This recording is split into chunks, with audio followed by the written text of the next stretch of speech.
Пам'ятай, що люди заслуговують бути вільними, і жодні чорти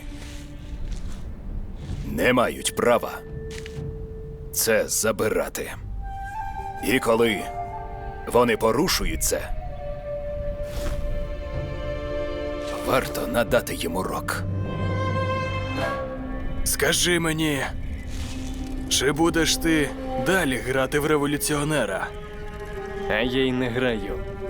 Ну, звісно, за вільне суспільство. Але що?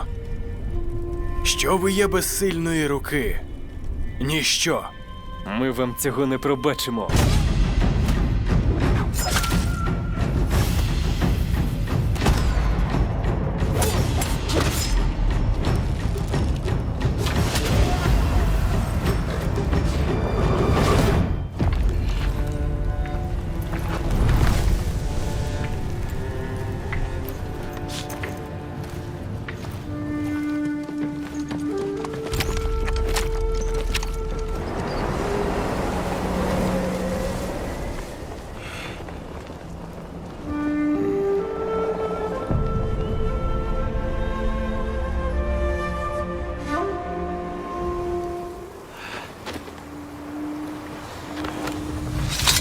Що задумав, порушнику?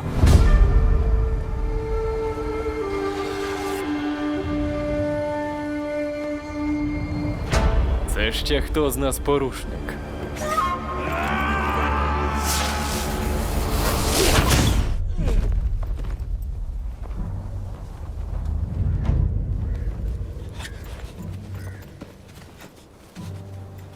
Ми лиш виконуємо накази.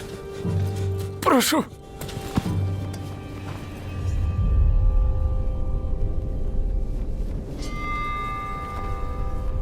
Передавай чортам привіт.